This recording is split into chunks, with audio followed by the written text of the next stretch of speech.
प्यारे देशवासियों, नमस्कार। आज पूरा देश आतंकवाद के खिलाफ एकजुट है, आक्रोश से भरा हुआ है, संकल्पबद्ध है। आज हर भारतीय का यही संकल्प है, हमें आतंकवाद को खत्म करना ही है। साथियों, ऑपरेशन सिंदूर के दौरान हमारी सेनाओं ने जो पराक्रम दिखाया है, उसने हर हिंदुस्तानी का सिर ऊंचा कर दिया है। जिस प्रिसिजन के साथ, जिस सटीकता के साथ हमारी सेनाओं ने सीमा पार के आतंकवादी ठिकानों को ध्वस्त किया, वो अद्भुत है। ऑपरेशन सिंदूर ने दुनिया भर में आतंक के खिलाफ लड़ाई को नया विश्वास और उत्साह दिया है। साथियों, ऑपरेशन सिंदूर सिर्फ एक सैन्य मिशन नहीं है, ये हमारे संकल्प, साहस और बदलते भारत की तस्वीर है। और इस तस्वीर ने पूरे देश को देशभक्ति के भावों से भर दिया है, तिरंगे में रंग दिया है। आपने देखा होगा, देश के कई शहरों में, गांवों में, छोटे छोटे कस्बों में तिरंगा यात्राएं निकाली गई। हजारों लोग हाथों में तिरंगा लेकर देश की सेना, उसके प्रति वंदन अभिनंदन करने निकल पड़े। कितने ही शहरों में सिविल डिफेंस वॉलंटियर बनने के लिए बड़ी संख्या में युवा एकजुट हो गए। और हमने देखा, चंडीगढ़ के वीडियो तो काफी वायरल हुए थे। सोशल मीडिया पर कविताएं लिखी जा रही थी, संकल्प गीत गाए जा रहे थे, छोटे छोटे बच्चे पेंटिंग्स बना रहे थे जिनमें बड़े संदेश छुपे थे।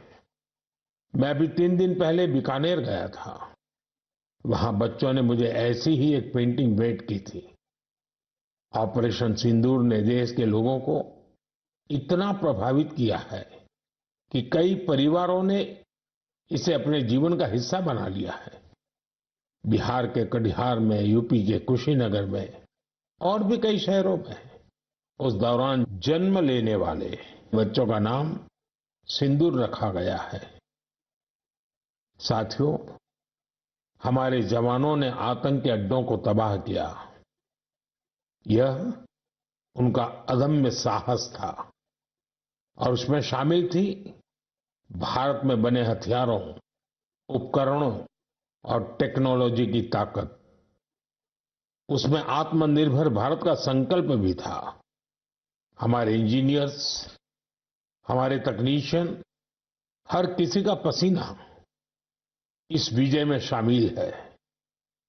इस अभियान के बाद पूरे देश में वोकल फॉर लोकल को लेकर एक नई ऊर्जा दिख रही है। कई बातें मन को छू जाती है।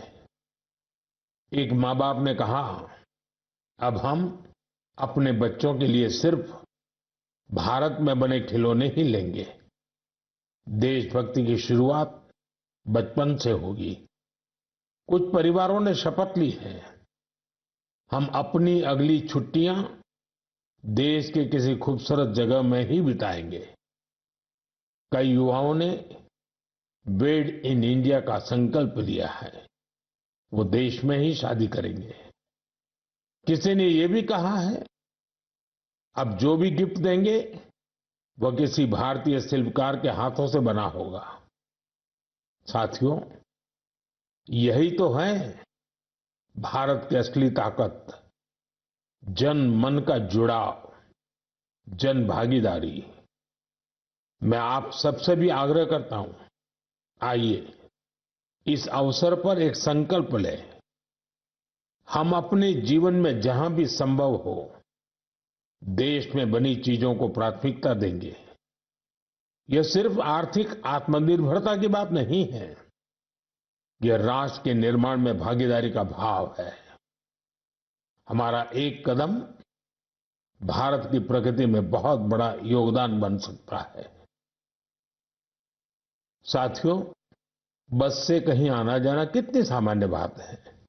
लेकिन मैं आपको एक ऐसे गांव के बारे में बताना चाहता हूं जहां पहली बार एक बस पहुंची।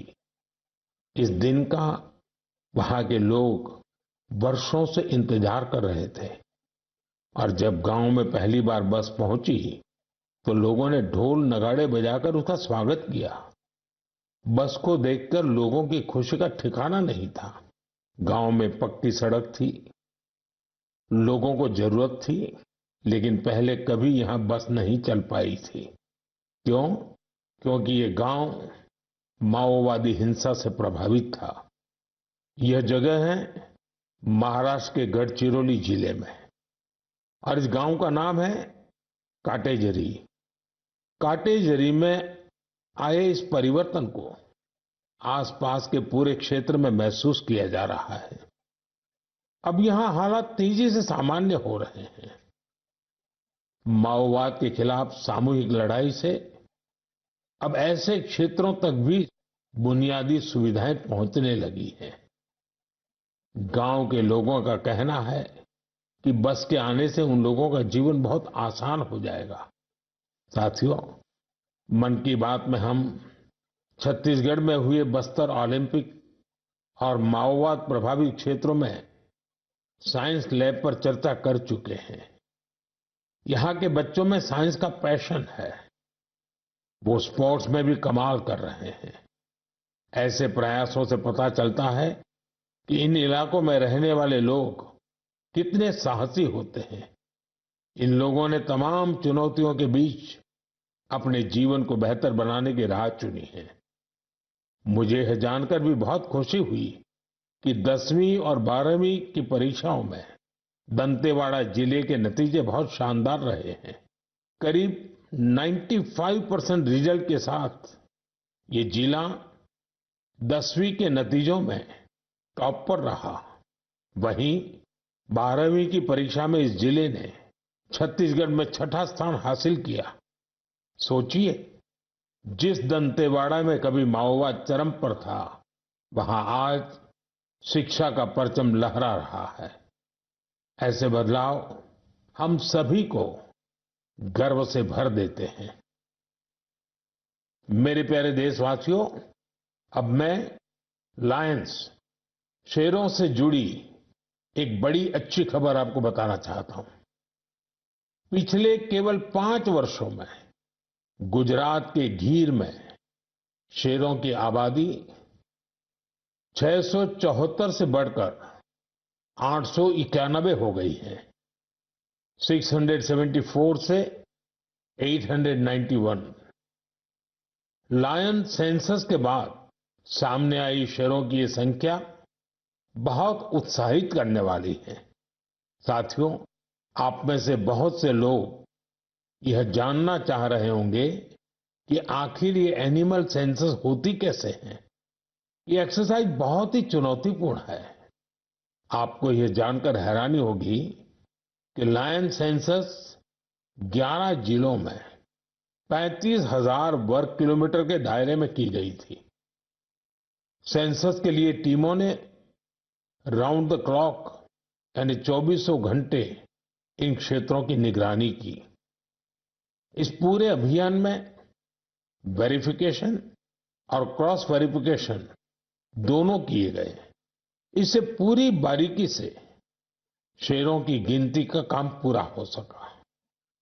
साथियों, एशियाटिक लायन की आबादी में बढ़ोतरी ये दिखाती है कि जब समाज में ओनरशिप का भाव मजबूत होता है तो कैसे शानदार नतीजे आते हैं।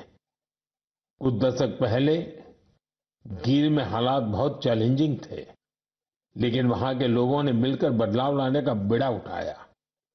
वहां लेटेस्ट टेक्नोलॉजी के साथ ही ग्लोबल बेस्ट प्रैक्टिसेस को भी अपनाया गया।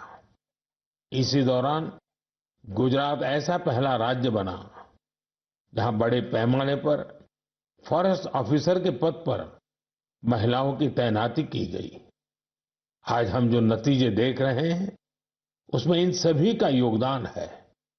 वाइल्ड लाइफ प्रोटेक्शन के लिए हमें ऐसे ही हमेशा जागरूक और सतर्क रहना होगा। मेरे प्यारे देशवासियों, 2-3 दिन पहले ही मैं पहली राइजिंग नॉर्थ ईस्ट समिट में गया था। उससे पहले हमने नॉर्थ ईस्ट के सामर्थ्य को समर्पित अष्टलक्ष्मी महोत्सव भी मनाया था। नॉर्थ ईस्ट की बात ही कुछ और है। वहां का सामर्थ्य, वहां का टैलेंट वाकई अद्भुत है। मुझे एक दिलचस्प कहानी पता चली है क्राफ्टेड फाइबर्स की। क्राफ्टेड फाइबर्स ये सिर्फ एक ब्रांड नहीं, सिक्किम की परंपरा, बुनाई की कला और आज के फैशन की सोच, तीनों का सुंदर संगम है। इसकी शुरुआत की डॉक्टर चेवांग नोरबू भूटिया ने। पैसे से वो वेटरनरी डॉक्टर है और दिल से सिक्किम की संस्कृति के सच्चे ब्रांड एम्बेसडर। उन्होंने सोचा क्यों न बुनाई को एक नया आयाम दिया जाए और इसी सोच से जन्म हुआ क्राफ्टेड फाइबर का। उन्होंने पारंपरिक बुनाई को मॉडर्न फैशन से जोड़ा और इसे बनाया एक सोशल एंटरप्राइज। अब उनके यहाँ केवल कपड़े नहीं बनते, उनके यहाँ जिंदगियां बुनी जाती है। वे लोकल लोगों को स्किल ट्रेनिंग देते हैं, उन्हें आत्मनिर्भर बनाते हैं। गांवों के बुनकर, पशुपालक और सेल्फ हेल्प ग्रुप्स, इन सबको जोड़कर डॉक्टर भूटिया ने रोजगार के नए रास्ते बनाए हैं। आज स्थानीय महिलाएं और कारीगर अपने हुनर से अच्छी कमाई कर रहे हैं। क्राफ्टेड फाइबर्स के शॉल, स्टॉल, दस्ताने, मोजे सब लोकल हैंडलूम से बने होते हैं। इसमें जो ऊन का इस्तेमाल होता है वो सिक्किम के खरगोशों और भेड़ों से आता है। रंग भी पूरी तरह प्राकृतिक होते हैं, कोई केमिकल नहीं, सिर्फ प्रकृति की रंगत। डॉक्टर भूटिया ने सिक्किम की पारंपरिक बुनाई और संस्कृति को एक नई पहचान दी है। डॉक्टर भूटिया का काम हमें सिखाता है कि जब परंपरा को पैशन से जोड़ा जाए तो वो दुनिया को कितना लुभा सकती है। मेरे प्यारे देशवासियों, आज मैं आपको एक ऐसे शानदार व्यक्ति के बारे में बताना चाहता हूं जो एक कलाकार भी हैं और जीती जागती प्रेरणा भी है। नाम है जीवन जोशी। उम्र 65 साल। अब सोचिए, जिनके नाम में ही जीवन हो वो कितनी जीवंतता से भरे होंगे। जीवन जी उत्तराखंड के हल्द्वानी में रहते हैं। बचपन में पोलियो ने उनके पैरों की ताकत छीन ली थी, लेकिन पोलियो उनके हौसलों को नहीं छीन पाया। उनके चलने की रफ्तार भले ही कुछ धीमी हो गई, लेकिन उनका मन कल्पना की हर उड़ान उड़ता रहा। इसी उड़ान में जीवन जी ने एक अनोखी कला को जन्म दिया। नाम रखा बगेट। इसमें वो चीड़ के पेड़ों से गिरने वाली सूखी छाल से सुंदर कलाकृतियां बनाते हैं। वो छाल जिसे लोग आमतौर पर बेकार समझते हैं, जीवन जी के हाथों में आते ही धरोहर बन जाती है। उनकी हर रचना में उत्तराखंड की मिट्टी की खुशबू होती है। कभी पहाड़ों के लोक वाद्य यंत्र, तो कभी लगता है जैसे पहाड़ों की आत्मा उस लकड़ी में समा गई हो। जीवन जी का काम सिर्फ कला नहीं, एक साधना है। उन्होंने इस कला में अपना पूरा जीवन समर्पित कर दिया है। जीवन जोशी जैसे कलाकार हमें याद दिलाते हैं कि परिस्थितियां चाहे जैसी भी हो, अगर इरादा मजबूत हो तो नामुमकिन कुछ नहीं। उनका नाम जीवन है और उन्होंने सच में दिखा दिया कि जीवन जीना क्या होता है। मेरे प्यारे देशवासियों, आज कई ऐसी महिलाएं हैं जो खेतों के साथ ही अब आसमान की ऊंचाइयों पर काम कर रही हैं। जी हां, आपने सही सुना। अब गांव की महिलाएं ड्रोन दीदी बनकर ड्रोन उड़ा रही हैं और उससे खेती में नई क्रांति ला रही है। साथियों, तेलंगाना के संगारेड्डी जिले में कुछ समय पहले तक जिन महिलाओं को दूसरों पर निर्भर रहना पड़ता था, आज वही महिलाएं ड्रोन से 50 एकड़ जमीन पर दवा के छिड़काव का काम पूरा कर रही है। सुबह 3 घंटे, शाम 2 घंटे और काम निपट गया। धूप की तपन नहीं, जहर जैसे केमिकल्स का खतरा नहीं। साथियों, गांव वालों ने भी इस परिवर्तन को दिल से स्वीकार किया है। अब ये महिलाएं ड्रोन ऑपरेटर नहीं, स्काई वॉरियर्स के नाम से जानी जाती है। ये महिलाएं हमें बता रही हैं, बदलाव तब आता है जब तकनीक और संकल्प एक साथ चलते हैं। मेरे प्यारे देशवासियों, अंतर्राष्ट्रीय योग दिवस में अब 1 महीने से भी कम समय बचा है। ये अवसर याद दिलाता है कि अगर आप अब भी योग से दूर हैं, तो अब योग से जुड़े। योग आपका जीवन जीने का तरीका बदल देगा। साथियों, 21 जून 2015 में योग दिवस की शुरुआत के बाद से ही इसका आकर्षण लगातार बढ़ रहा है। इस बार भी योग दिवस को लेकर दुनिया भर में लोगों का जोश और उत्साह नजर आ रहा है। अलग अलग संस्थान अपनी तैयारियां साझा कर रहे हैं। बीते वर्षों की तस्वीरों ने बहुत प्रेरित किया है। हमने देखा है, अलग अलग देशों में किसी साल लोगों ने योग चेन बनाई, योग रिंग बनाई। ऐसी बहुत ही तस्वीरें हैं जहां एक साथ 4 जनरेशन मिलकर योग कर रही हैं। बहुत से लोगों ने अपने शहर की आइकॉनिक प्लेसेस को योग के लिए चुना। आप भी इस बार कुछ इंटरेस्टिंग तरीके से योग दिवस मनाने के बारे में सोच सकते हैं।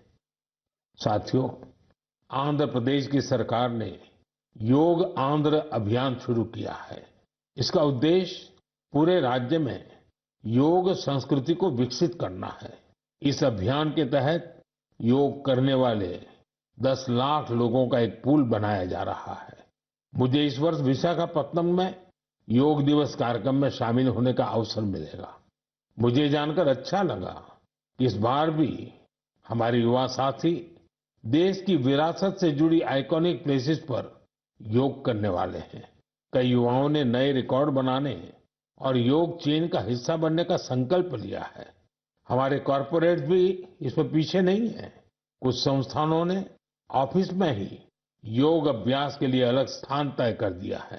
कुछ स्टार्टअप्स ने अपने ऑफिस योग अवर्स तय कर दिए हैं। ऐसे भी लोग हैं जो गांवों में जाकर योग सिखाने की तैयारी कर रहे हैं।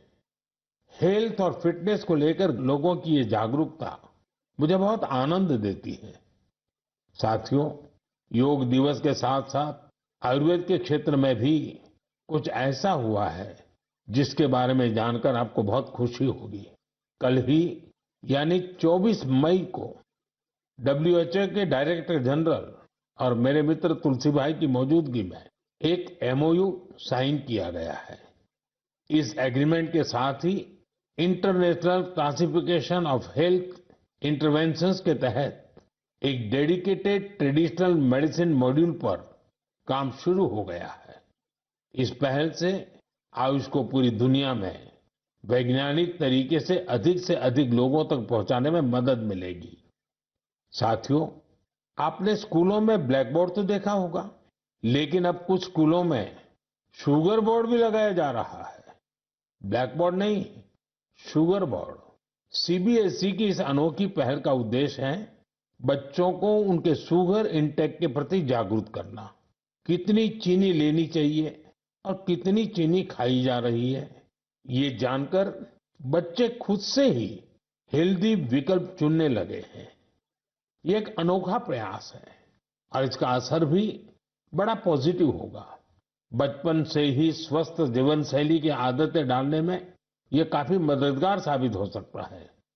कई अभिभावकों ने इसे सराहा है और मेरा मानना है ऐसी पहल दफ्तरों, कैंटीनों और संस्थानों में भी होनी चाहिए। आखिरकार सेहत है तो सब कुछ है। फिट इंडिया ही स्ट्रांग इंडिया की नींव है। मेरे प्यारे देशवासियों, स्वच्छ भारत की बात हो और मन की बात के श्रोता पीछे रहें, ऐसा कैसे हो सकता है भला?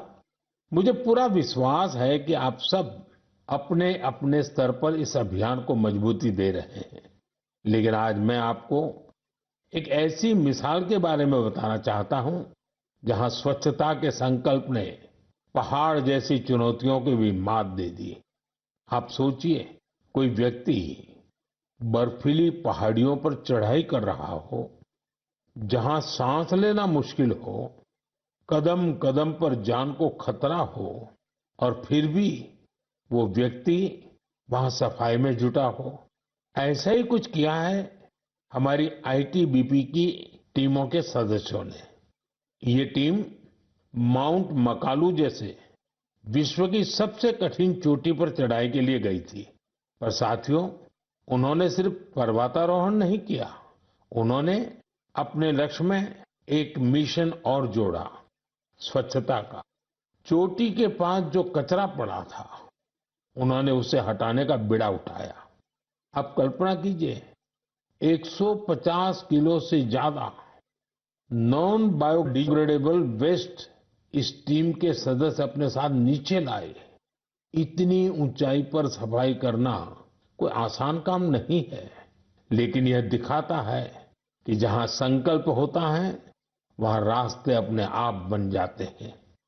साथियों, इसी से जुड़ा एक और जरूरी विषय है पेपर वेस्ट और रिसाइकलिंग। हमारे घरों और दफ्तरों में हर दिन बहुत सारा पेपर वेस्ट निकलता है। शायद हम इसे सामान्य मानते हैं, लेकिन आपको जानकर हैरानी होगी, देश के लैंडफिल वेस्ट का लगभग एक चौथाई हिस्सा कागज से जुड़ा होता है। आज जरूरत है हर व्यक्ति इस दिशा में जरूर सोचे।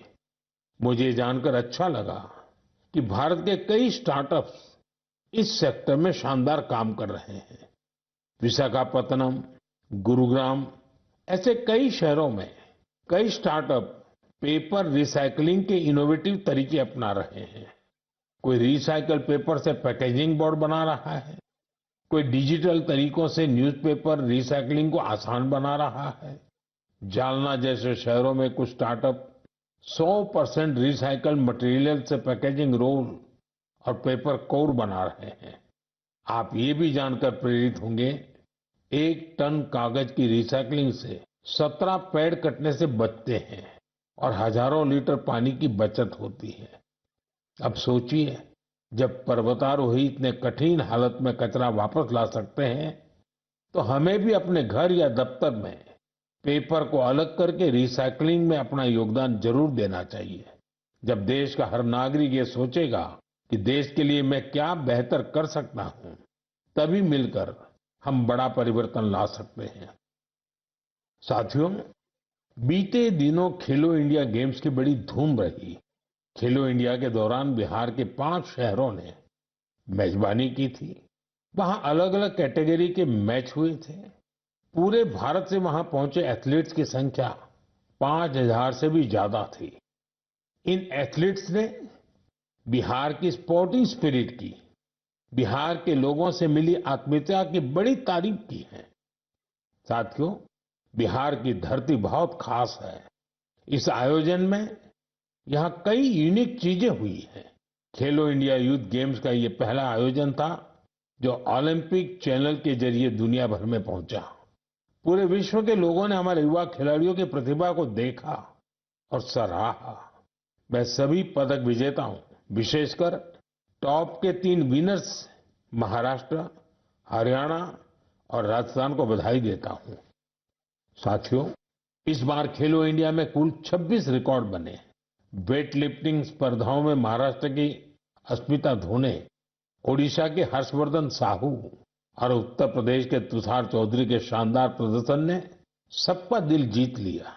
वहीं महाराष्ट्र के साईराज परदेशी ने तो 3 रिकॉर्ड बना डाले। एथलेटिक्स में उत्तर प्रदेश के कादिर खान और शेख जिशान और राजस्थान के हंसराज ने शानदार प्रदर्शन किया। इस बार बिहार ने भी 36 मेडल्स अपने नाम किए। साथियों, जो खेलता है वही खिलता है। यंग स्पोर्टिंग टैलेंट के लिए टूर्नामेंट बहुत मायने रखता है। इस तरह के आयोजन भारतीय खेलों के भविष्य को और संवारने वाले हैं।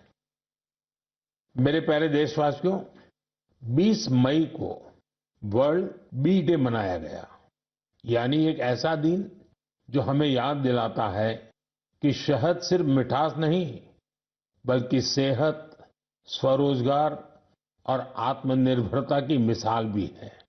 पिछले 11 वर्षों में मधुमक्खी पालन में भारत में एक स्वीट रिवॉल्यूशन हुआ है। आज से 10-11 साल पहले भारत में शहद उत्पादन एक साल में करीब 70-75 हजार मैट्रिक टन होता था। आज ये बढ़कर करीब करीब 1.25 मैट्रिक टन के आसपास हो गया है। यानी शहद उत्पादन में करीब 60% की बढ़ोतरी हुई है। हम हनी प्रोडक्शन और एक्सपोर्ट में दुनिया के अग्रणी देशों में आ चुके हैं। साथियों, इस पॉजिटिव इम्पैक्ट में राष्ट्रीय मधुमक्खी पालन और शहद मिशन की बड़ी भूमिका है। इसके तहत मधुमक्खी पालन से जुड़े हजारों किसानों को ट्रेनिंग दी गई, उपकरण दिए गए और बाजार तक उनकी सीधी पहुंच बनाई गई। साथियों, ये बदलाव सिर्फ आंकड़ों में नहीं दिखता, ये गांव की जमीन पर भी साफ नजर आता है। छत्तीसगढ़ के कोरिया जिले का एक उदाहरण है। यहाँ आदिवासी किसानों ने सोन हनी नाम से एक शुद्ध जैविक शहद ब्रांड बनाया है। आज वह शहद जैम समेत अनेक ऑनलाइन पोर्टल पर बिक रहा है। यानी गांव की मेहनत अब ग्लोबल हो रही है। इसी तरह उत्तर प्रदेश, गुजरात, जम्मू कश्मीर, पश्चिम बंगाल और अरुणाचल प्रदेश में हजारों महिलाएं और युवा अब हनी उद्यमी बन चुके हैं। साथियों, और अब शहद की केवल मात्रा नहीं, उसकी शुद्धता पर भी काम हो रहा है। कुछ स्टार्टअप अब एआई और डिजिटल टेक्नोलॉजी से शहद की गुणवत्ता को प्रमाणित कर रहे हैं। आप अगली बार जब भी शहद खरीदें तो इन हनी उद्यमियों द्वारा बनाए गए शहद को जरूर आजमाएं। कोशिश करें कि किसी लोकल किसान से, किसी महिला उद्यमी से भी शहद खरीदें, क्योंकि उस हर बूंद में स्वाद ही नहीं, भारत की मेहनत और उम्मीदें घुली होती हैं। शहद की ये मिठास आत्मनिर्भर भारत का स्वाद है। साथियों, जब हम शहद से जुड़े देशों के प्रयासों की बात कर रहे हैं, तो मैं आपको एक और पहल के बारे में बताना चाहता हूं। ये हमें याद दिलाती है कि हनी बीज की सुरक्षा सिर्फ पर्यावरण की नहीं, हमारी खेती और फ्यूचर जनरेशन की भी जिम्मेदारी है। ये उदाहरण है पुणे शहर का, जहां एक हाउसिंग सोसाइटी में मधुमक्खियों का एक छत्ता हटाया गया, शायद सुरक्षा के कारण या डर की वजह से। लेकिन इस घटना ने किसी को कुछ सोचने पर मजबूर कर दिया। अमित नाम के एक युवा ने तय किया कि बीज को हटाना नहीं, उन्हें बचाना चाहिए।